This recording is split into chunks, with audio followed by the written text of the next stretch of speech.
Então é o seguinte, para quem nunca chegou, vai ter, não precisa assimilar a parte de como era, né? Até porque quem já tem a habilidade, quem já faz esse tipo de atividade, vai notar que o quê? Primeiro que a 14133, ela aglutinou legislações esparsas, né? A gente já utilizava a lei de licitações, né, de forma esparsa. Então, por exemplo, a gente sempre utilizou 8666, certo? Aí depois veio a lei do pregão, a 10.520 de 2002. Aí depois veio o regime diferencial de contratação, que é aquela lei ela é de 2011 e veio justamente para poder agilizar o processo de licitação, visando a Copa do Mundo, não sei se vocês lembram, né? Então tinha infraestrutura a fazer e tal, então tinha que criar uma diferenciação nas contratações ali. Se você já trabalha com essas, você vai ver que houve algumas melhorias, pode ter havido, mas houve principalmente a aglutinação das leis, né? E alguns procedimentos, certo? Por exemplo, hoje o procedimento padrão é que quando a gente chegar na fase externa, a primeira fase seja o quê? A fase de julgamento, né? Por quê? Porque nós tínhamos toda aquela burocracia ali na sessão pública, certo? E nós não chegávamos aí para a fase de julgamento algumas empresas que poderiam, inclusive, contestar ali no ato, né, sobre a habilitação de uma ou outra empresa que tivesse esse sagrado vencedor do certame.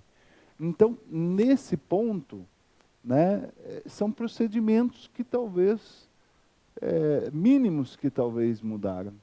Mas o que mais ocorreu foi o quê? Uma aglutinação, né, daquilo que talvez fosse melhor. Houve, por exemplo, alguns aprimoramentos, porque antes você virava o ano, todo mundo fazia o quê? Fazia o registro de preço, né? Pegava ali, baseado na sua experiência do que foi adquirido no ano anterior, como a ata estava vencendo o registro de preço, fazia o quê? Renovava, abria um processo estatório, utilizando como procedimento auxiliar o registro de preço, e todo ano é a vida de quem trabalha no setor de compras. Hoje vai ser o quê? Nós vamos poder renovar aquela ata por mais um ano. Então, vai havendo um certo aprimoramento. Antigamente, se a minha licitação ela fosse deserta, né, eu teria que fazer o quê? Fazer uma nova licitação. Se a minha licitação hoje ela for deserta, ela me autoriza a fazer a dispensa, né? Ela me autoriza a fazer a dispensa. Salvo se e isso ocorre, é lógico, também com a licitação fracassada. Então, deu deserto ou deu fracassado, eu posso fazer a dispensa, tá? Eu não preciso abrir um novo edital, tentar de novo, porque talvez aquela data não foi uma data muito razoável. Não, eu estou autorizado a fazer a dispensa, tá? Então, eu não preciso abrir um novo edital, fazer um novo certame, para que eu possa ter novos licitantes e talvez dali sair o resultado. Não, a legislação me trouxe essa coisa. Então, nós tivemos o quê? Aglutinação e aprimoramento, tá? Algumas coisas talvez melhores, outras coisas também pensadas em termos da estrutura da União. A União, ela já há muito tempo, ela já se utiliza, por exemplo, do estudo técnico, né, como regra para poder, antes de comprar, fazer um estudo daquilo que se tem que comprar. Mas ela compra em grande quantidade, ela não tem que trocar, às vezes, um vidro ali, um só, entendeu? Ela faz um registro, uma coisa grande, para poder sempre ter à disposição a troca de vidro.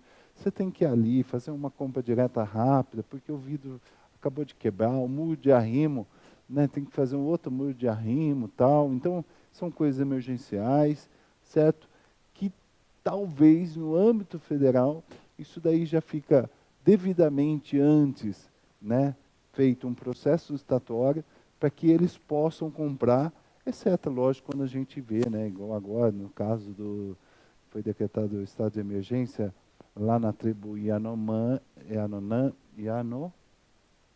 Mami, ou Mani, Yanomami, é. E o qual vai ter que fazer o quê? Vai ter que fazer algumas aquisições emergenciais, né? Então eles têm que chegar lá com algumas são situações tanto de ordem médica como de ordem assistencial, que tem que chegar lá de forma urgente, contratação de pessoal urgente, né? Então, todas essas situações,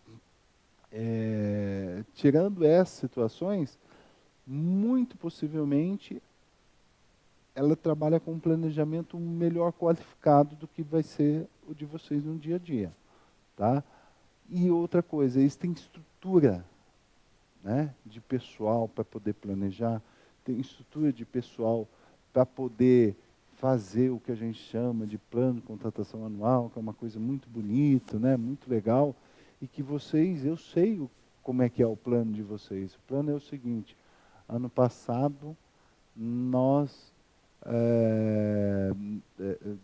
do orçamento que veio aqui para o legislativo, nós deixamos tanto para material, despesa corrente, né?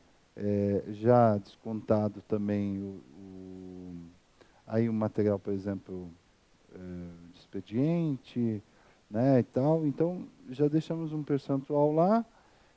Vai vir um orçamento um pouquinho maior, porque a gente já viu ali pela LOA que passou, então vem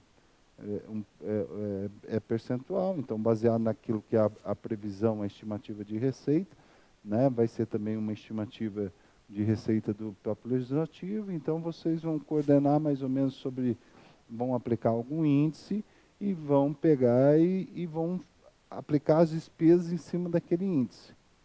Esse é o plano de contratação anual normalmente feito por aí afora, né?